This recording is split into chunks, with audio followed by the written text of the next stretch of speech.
Hello friends, welcome to Thani Oruvan YouTube channel. இன்னைக்கு paneer gravy தான் பார்க்க போகிறோம். மில்கி மிஸ் பன்னீர் தான் எடுத்திருக்கேன்.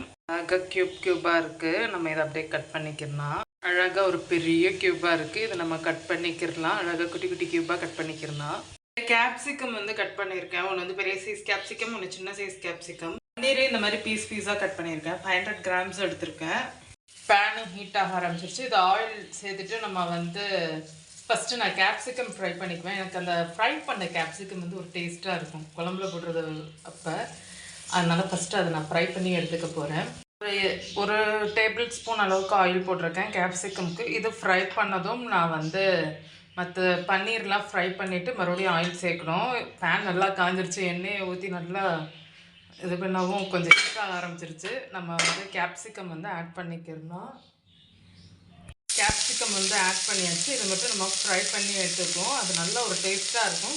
நம்ம கடைசியாக பன்னீர் ஆட் பண்ணதுக்கப்புறம் அந்த கிரேவியில் வந்து கேப்சிகம் ஆட் பண்ணோம்னா இன்னும் நல்லாயிருக்கும். கேப்சிகம் ஃப்ரை பண்ணிட்டேன். இதோட பன்னீர் இதை எடுத்துகிட்டு இந்த தவாலே பன்னீர் ஃப்ரை பண்ணி எடுக்க போகிறேன். பன்னீர் ஆட் பண்ணியாச்சு. அப்படியே லைட்டாக ஃப்ரை பண்ணி எடுத்துக்கிறேன். உங்களுக்கு வேணுன்னா கீ பட்டர் சேர்த்துக்கோங்க. நான் ஆயில் தான் வந்து சேர்த்துருக்கேன். மில்கி மிஸ் பன்னீர் தான் சேர்த்துருக்கேன். ஏன்னா அது வந்து சாஃப்டாக இருக்கும். ஸோ அது வந்து சேர்த்து கொஞ்சம் நல்லா ஃப்ரை பண்ணியிருக்கேன். இது கொஞ்சம் ஃப்ரை பண்ணாலுமே சாஃப்டாகிடும். ரொம்ப கிறிஸ்பியாலாம் ஃப்ரை பண்ண வேணாம். லைட்டாக ஃப்ரை பண்ணதோடு நம்ம அப்படியே எடுத்துகிட்டு நம்ம குழம்பு வைக்க ஆரம்பிச்சிடலாம்.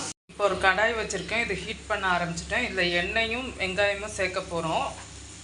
எண்ணெய் சேர்த்துக்கிட்டாச்சு. இப்போ நம்ம பெரிய வெங்காயம் வந்து சின்ன சின்னதாக நறுக்கி வச்சுருக்கேன். கிரேவி கொஞ்சம் நிறையா பண்ண போகிறேன். பன்னீர் வந்து 500 கிராம்ஸுன்றதுனால கொஞ்சம் வெங்காயம் நிறையா போட்டு தான் பண்ண போகிறேன். அதனால ஒரு 3லேருந்து 4 பெரிய வெங்காயம் எடுத்துக்கோங்க. 4 பெரிய வெங்காயம் எடுத்துக்கிட்டிங்களா? இதை வந்து கொஞ்சம் பொன்னிறமாக வதக்கிக்கோங்க. உப்பு இப்போவே கூட நீங்கள் சேர்த்துக்கலாம். உப்பு தேவையான அளவு. 2 பெரிய சைஸ் தக்காளி வந்து பேஸ்ட் பண்ணிக்க போகிறோம். ஓகே, பெரிய வெங்காயம் வந்து ஓரளவுக்கு நல்லா வதங்கிருச்சு. இதோட வந்து தக்காளி பேஸ்ட் வந்து நம்ம சேர்த்துக்க போகிறோம். 2 பெரிய சைஸ் தக்காளி அரைச்சி வச்சுருக்கோம். இதை நம்ம மிக்ஸ் பண்ணிக்கிறோம். தக்காளி பேஸ்ட்டையும் வெங்காயத்தோடு மிக்ஸ் பண்ணிக்கோங்க. இந்த வெங்காயத்துக்கு நல்ல பெரிய சைஸ் தக்காளியாக நான் எடுத்தேன். ஸோ நீங்கள் தேவைப்படுற லெவலுக்கு எடுத்துக்கோங்க. ரொம்ப வெங்காயம் இருந்தாலும் இனிச்சிரும். இதோட நம்ம மசாலா பவுடரையும் ஆட் பண்ணி நம்மளுக்கு அந்த பச்சை வாசனைலாம் போகிறது வரைக்கும் மிக்ஸ் பண்ணிக்கிறோம். தேவையான அளவு மிளகாத்தூள். உங்களுக்கு காரத்துக்கு ஏற்ற மாதிரி போட்டுக்கோங்க. நான் கொஞ்சமாக தான் போட்டிருக்கேன். மல்லித்தூள் வந்து எதுக்குன்னா நம்ம கிரேவி கொஞ்சம் திக்காக வர்றதுக்காக ஒன்றும் கொஞ்சம் ஆட் பண்ணிக்கோங்க. மல்லித்தூள் இப்பொழுதைக்கு 1 டேபிள் ஸ்பூன் அளவுக்கு தான் போட்டிருக்கேன். இன்னும் கொஞ்சம் நான் ஆட் பண்ணிக்கிறேன். நிறையா வேணுன்றதுக்காக மல்லித்தூள் நான் கொஞ்சம் எக்ஸ்ட்ராவாகவே ஆட் பண்ணியிருக்கேன். இந்த சிக்கன் மசாலா கொஞ்சமாக ஆட் பண்ணிக்கிறேன். ஏன்னா அந்த சிக்கன் ஃப்ளேவரில் வந்து கிரேவி ஸ்மெல் வந்து வரும். கொஞ்சம் நல்லாயிருக்கும். உங்கள் வீட்டில் ஜீரகப்பொடி, சோம்பு பொடி எது இருந்தாலும் ஓகே. இப்போ நான் சோம்பு பொடி தான் லைட்டாக ஆட் பண்ணியிருக்கேன். ஜீரகப்பொடி கூட நீங்கள் ஆட் பண்ணிக்கிறலாம். லைட்டாக டர்மரிக் பவுடர் மட்டும், pinch of turmeric powder add பண்ணிக்கிறேன். உங்களுக்கு இன்னும் கொஞ்சம் குழம்பு திக்னஸாக வேணும்னா நீங்கள் கேஷ்யூவோ இல்லாட்டி வந்து தேங்காவோ அரைச்சி ஊற்றிக்கோங்க. நான் இதில் அது ரெண்டுமே போடலை. அதெல்லாம் போடாமல் 2 டீஸ்பூன் அளவு கடலை மாவு குழம்பு திக்னஸ்க்காக. இது நம்ம இதோடையே போட்டு மிக்ஸ் பண்ணிடுவோம். மசாலா வேகிறதோடையே கொஞ்சமாக கூட போட்டுக்கோங்க. கிரேவிக்கு ஏற்றது மாதிரி. பன்னீர் இப்போ நம்மள்ட்ட அதிகமாக இருக்கிறதுனால நம்ம அதிகமாக போடுறோம். இது எல்லாமே மிக்ஸ் பண்ணிக்கிடுவோம். மிக்ஸ் பண்ணிவிட்டு தண்ணி ஊற்றி கொஞ்சம் நேரம் வேக வைப்போம். திக்னஸ்க்கு ஏற்றது மாதிரி நீங்கள் ஆட் பண்ணிக்கோங்க. கடலை மாவுமே சரி, மல்லிப்பொடியுமே சரி. உங்களுக்கு ரொம்ப அந்த மசாலா வாசனை வேணாம்னு நினச்சிங்கன்னா அதிகமாக பண்ணையில் கொஞ்சம் 1 ஸ்பூன் எக்ஸ்ட்ரா ஆட் பண்ணிக்கிறோம். கம்மியாக பண்ணையில் நீங்கள் கரெக்டாக ஆட் பண்ணிக்கோங்க.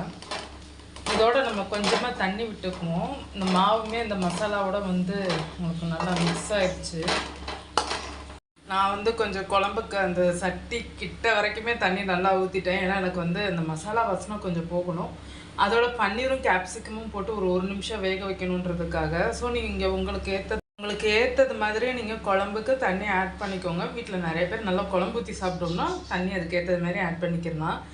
இதோட இன்னொரு முக்கியமான விஷயம் என்னென்னா, இந்த பிரியாணியில் பட்டை, கிராம்பு, ஏலக்காய் இது உங்களுக்கு வேணுன்றவங்க நீங்கள் ஆட் பண்ணிக்கோங்க. எக்ஸ்ட்ராவாக குழம்பு எண்ணெய் வதக்கையிலே வந்து ஆட் பண்ணிக்கோங்க. நான் வந்து எனக்கு வேணாம், லைட்டாக இருந்தால் போதும், அந்த மாதிரி ஸ்பைசஸ் எதுவும் வேணான்றதுனால நான் நார்மலாக வந்து வச்சுட்டேன்.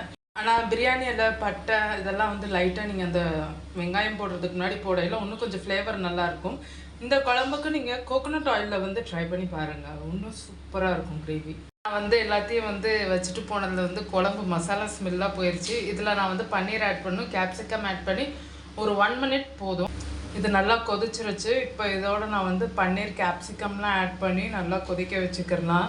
அதாவது ஒரு 1 மினிட் அந்த ஃப்ளேவர் பன்னீரும் கேப்சிகமும் இந்த மசாலா குழம்போட வந்து ஆட் ஆகி மிக்ஸ் ஆகிருக்கணும். பன்னீர் வந்து உள்ளக்க போட்டாச்சு, கொஞ்சம் ஆட் பண்ணியாச்சு. இதோட அந்த கேப்சிகமும் நம்ம வந்து ஆட் பண்ணிக்கிறலாம்.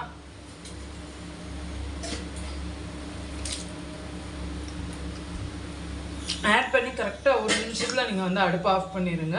மல்லி இலை தூவிக்கோங்க, அப்படி இல்லைன்னா கசூரி மேத்தி உங்கள்கிட்ட இருக்கிறத நீங்கள் வந்து ஆட் பண்ணிக்கலாம். புளிப்பு காரம் மட்டும் உங்களுக்கு தேவைக்கேற்றது மாதிரி நீங்கள் ஆட் பண்ணிக்கோங்க. எனக்கு வந்து கரெக்டாக இருக்குது புளிப்பு, உப்பு, காரம்லாம். உங்களுக்கு நீங்கள் காரம் அதிகமாக யூஸ் பண்ணுவீங்கன்னா நீங்கள் இன்னும் கொஞ்சம் சேர்த்துக்கிறலாம். ஆனால் மசாலா வாசனை கம்ப்ளீட்டாக போயிடுச்சு. இப்படி தாங்க சட்டி நிறையா வந்து குழம்பு வச்சு குழம்பையே காணும். மிச்சம் மீதி இருக்கிறத காலைல ஏதோ ஒரு வேலைக்கு ஒரு ஆளுக்கு வேணால் கொடுத்துக்கிறனா. பன்னீர் கிரேவி காலி ஆகிடுச்சு பார்த்தீங்கன்னா. அதுவும் எங்கள் வீட்டுக்காரர் வந்து என்னை பாராட்டினார், எந்த ஒரு மசாலா ஸ்மெல்லு எதுவுமே இல்லை, நல்லாயிருக்கு அப்படின்ட்டு.